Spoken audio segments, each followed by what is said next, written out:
D'abord sur les CPTS. Indiscutablement, la médecine de ville doit mieux s'organiser parce que nous sortons d'un exercice individuel, pour ne pas dire individualiste, et nous devons aujourd'hui nous coordonner entre professionnels, entre médecins, médecins généralistes, médecins spécialistes, avec les autres professionnels de santé, parce qu'aujourd'hui la médecine, elle ne s'exerce pas comme hier, elle s'exerce en équipe.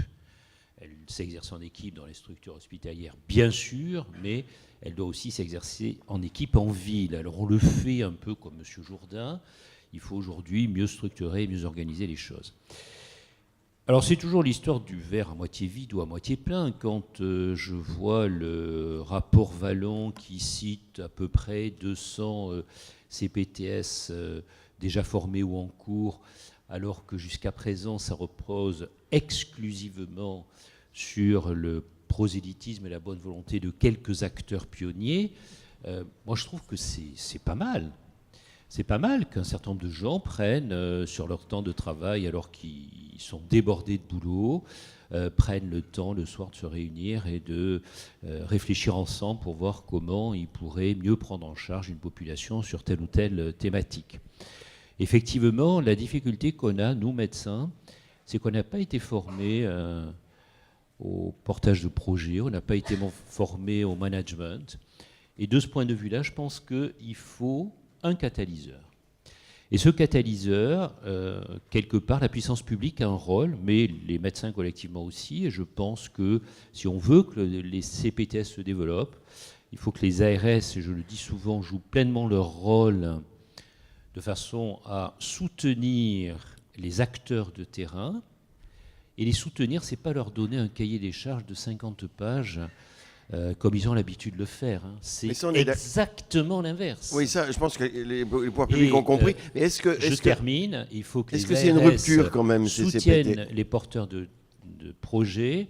Il faut que les URPS, les unions régionales de professionnels de santé, accompagnent les différents porteurs de projets, parce qu'eux, ils savent où c'est qu'il y a des leaders d'opinion qui vont pouvoir accompagner le montage de ces CPTS. Jean-Paul Ortiz, est-ce que et mobiliser d'autres acteurs. On voit bien toutes les difficultés, mais est-ce que pour vous, les CPTS, plus que les assistants médicaux, c'est une rupture dans l'organisation du système de soins? Très clairement, je pense qu'aujourd'hui, les CPTS, alors c'est un terme technocratique, je sais qu'à Matignon et à l'Élysée, ils cherchaient un truc plus sexy pour Madame Michu, ils ne l'ont pas trouvé, donc ça va rester CPTS. Et c'est vrai qu'il n'y a que nous qui comprenons ce que c'est. Oui. Et comment, mais pour être effectivement pédagogique, c'est quand même notre but. Comment vous...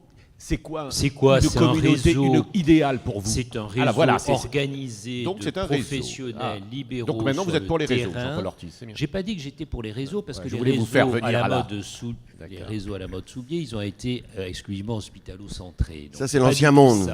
Ça c'est l'ancien monde, merci.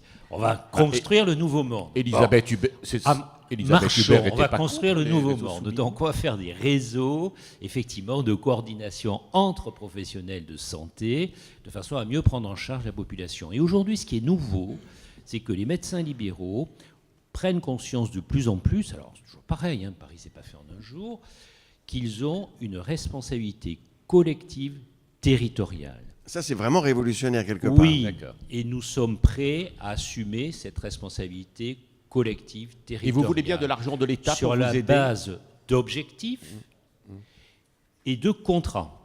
Un contrat, c'est quoi? Et moi, je suis très libéral de ce point de vue-là. Je l'ai dit et je le redis, je ne veux pas d'obligation individuelle. Je ne veux pas de cahier des charges coercitif. Je suis prêt à négocier un contrat pour une population avec des droits et des devoirs.